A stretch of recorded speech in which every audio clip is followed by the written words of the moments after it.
Hello, you. Did I ever tell you that one of my favorite things about living in Albania and working at the orphanage was tucking the kids into bed every night?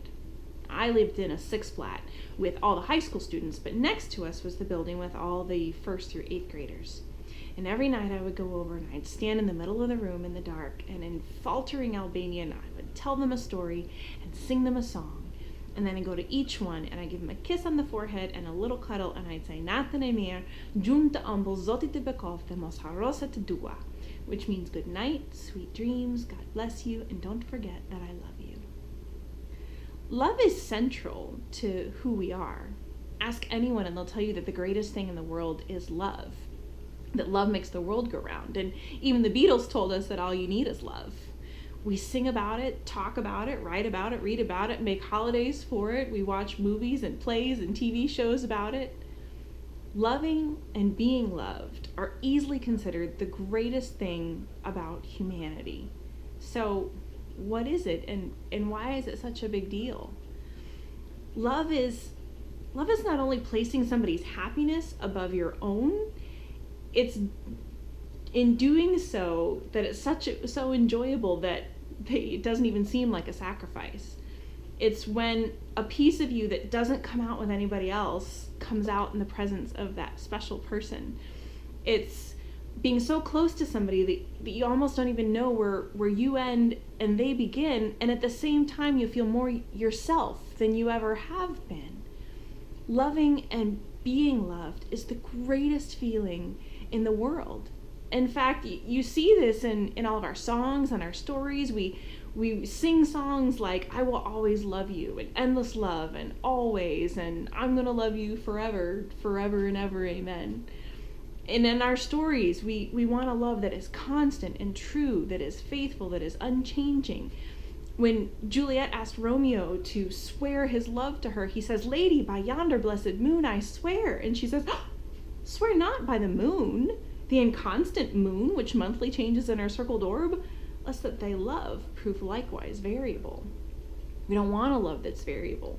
We want a love that is going to commit and is going to stay forever and ever, amen. So why do we care about love so much, other than the fact that it feels amazing? Why is it the focus of our poets and our playwrights and our rappers and our reality show directors? It can't just simply be related to procreation, because plenty of people have babies that don't love each other, and there are plenty of people who love each other and don't have babies together.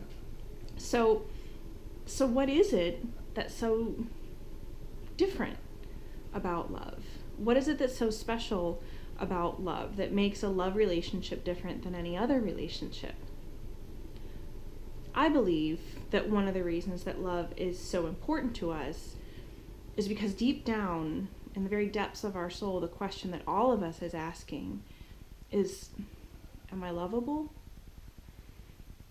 Is there anything about me that another person would find so valuable that they would be willing to fight dragons for me? That they would be willing to stand by my side whether I succeed or whether I fail? That they would support me no matter what I do or say? That they would hold my hand through the chemo, or that they would stick with me through the rough patches, or that they would hold me close when I feel ugly?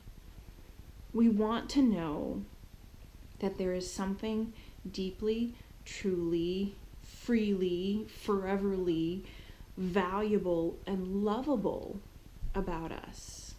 And I think this is all related to the things that we've been talking about, because really being lovable has to do with, am I valuable?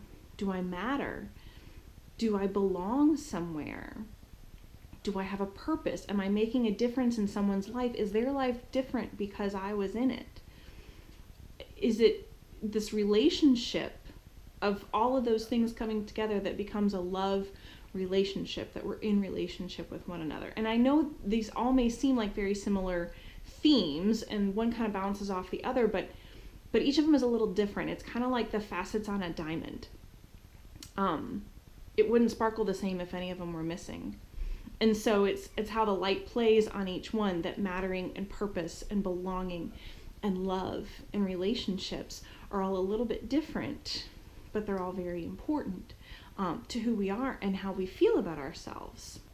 And I think that our greatest desire is to be loved, and our greatest fear is that that's never going to happen. So what does that say about us? What does that say about the story behind our stories, about where we came from?